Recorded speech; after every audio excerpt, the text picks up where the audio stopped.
Bonjour à toutes et à tous. Bienvenue dans votre chronique Questions de la République. Questions de la République est votre espace de réflexion, d'analyse et de vérité. Je suis Papa Millionnaire Badibanga. Aujourd'hui, une question forte, une question qui dérange, mais surtout une question qui peut transformer notre pays. Les églises peuvent-elles devenir un moteur de développement économique en République démocratique du Congo? Voilà la question qui nous préoccupe tout au long de cette chronique d'aujourd'hui.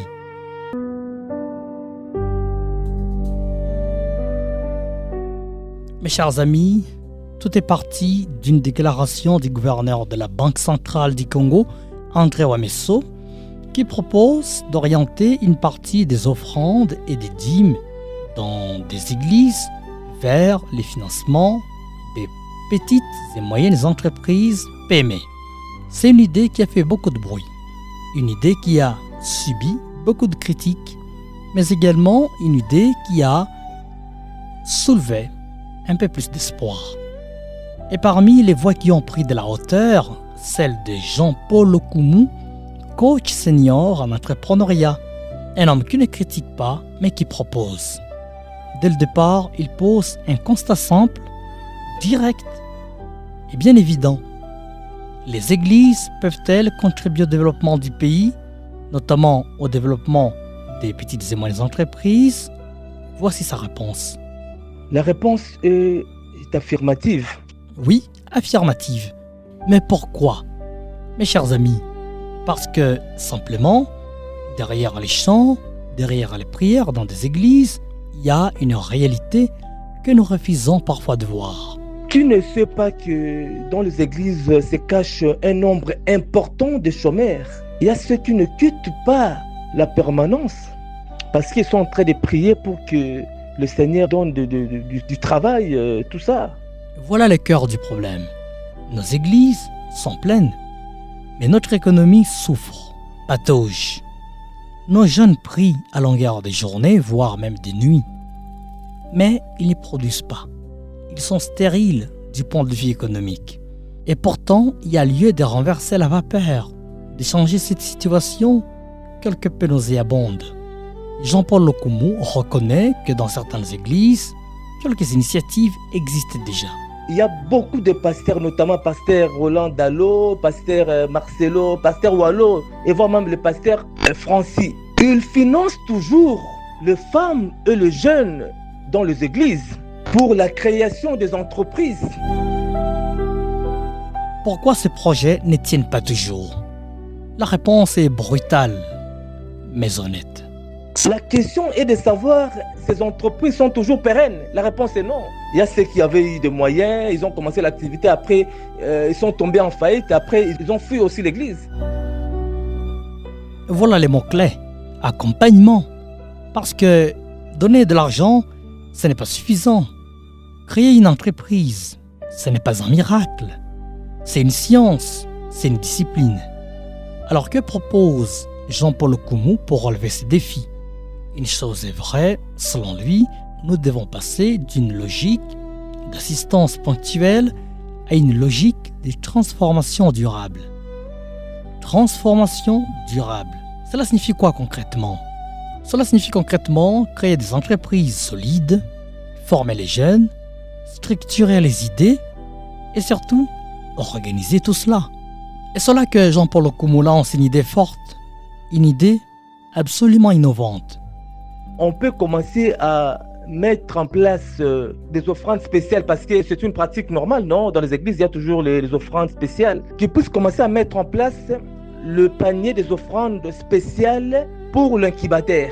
Ça signifie que les églises vont mettre en place les processus d'incubation.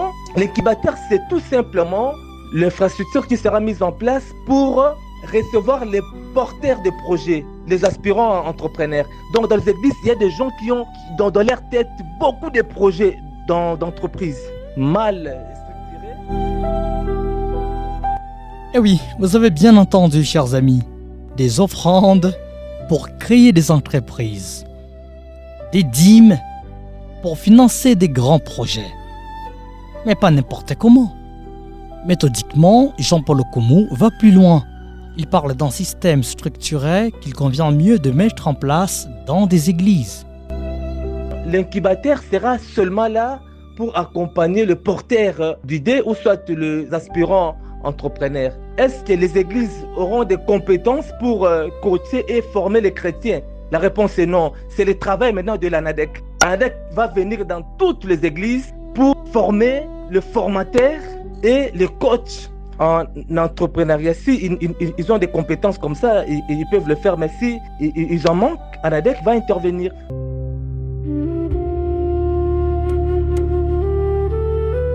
Un incubateur dans chaque église. Imaginez un instant avec moi, chers amis. Un jeune avec une idée, une formation, un accompagnement, un financement et au bout de compte, une entreprise. Ce coach en entrepreneuriat donne même un exemple concret. Un jeune qui veut produire par exemple du jus, mais qui ne sait pas exactement comment commencer. Dans un incubateur, il le saura.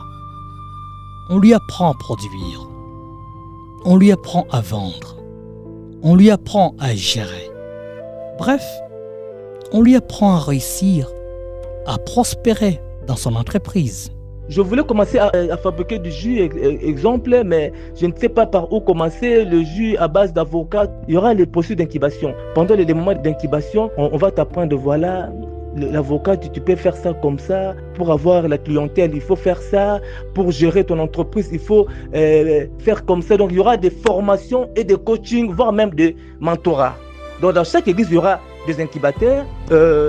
Dans chaque incubateur, il y aura la production de 10 entreprises, chaque après 3 mois. Alors, comment faire? Au moment de financement maintenant, c'est Forget qui va intervenir pour prodiguer des conseils. Voilà, vous allez gérer comme ça. Il y a aussi la possibilité de leur donner des crédits à taux zéro d'intérêt. Comme ça sera le financement rotatif.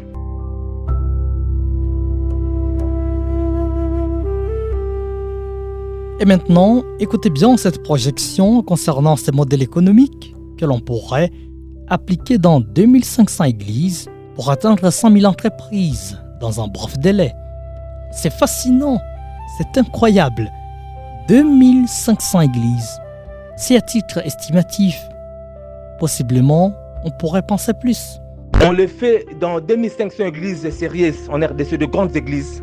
On aura par an 40 entreprises dans chaque église et 40 entreprises multipliées par une année et fois 2500 églises. On aura 100 000 entreprises qui seront créées dans les églises. 100 000 entreprises, c'est plus qu'un chiffre.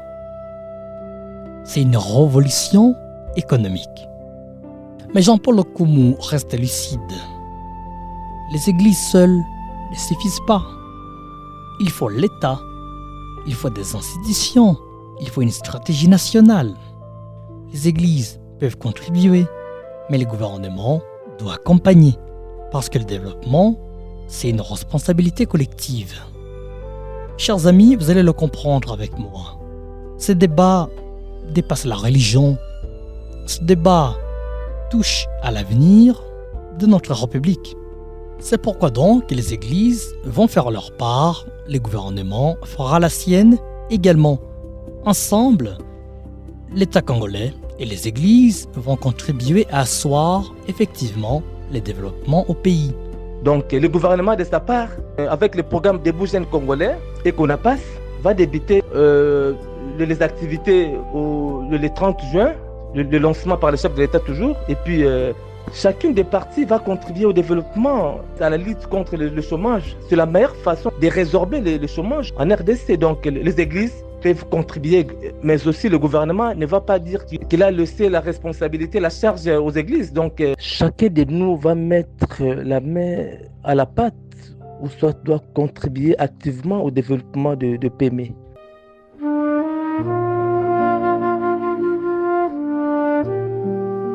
Concluons cette chronique avant de nous séparer. Jean-Paul Okoumou, cet acteur clé de l'écosystème entrepreneurial congolais, se veut optimiste quant à sa proposition, déclenchée par la récente déclaration du gouverneur de la Banque centrale du Congo, André Wamesso. Il met l'accent sur 4 choses. Entreprises pérennes créées dans des églises, impact positif de ces entreprises sur les églises, possibilité pour les jeunes chrétiens de devenir riches et finalement effet d'entraînement de ces entreprises sur des millions de familles congolaises. Nous avons besoin de création des entreprises pérennes. Pour y arriver, il faut des formations, il faut un accompagnement sérieux. Là, nous allons créer des millionnaires, mais aussi, les églises aussi vont gagner parce que les entreprises créées vont commencer aussi à payer les dîmes et les offrandes. Entre-temps, il y aura des effets d'entraînement qui seront vraiment remarquables. C'était Question de la République. Je suis Papa Millionnaire Badi Banga. Merci pour votre attention. Au revoir.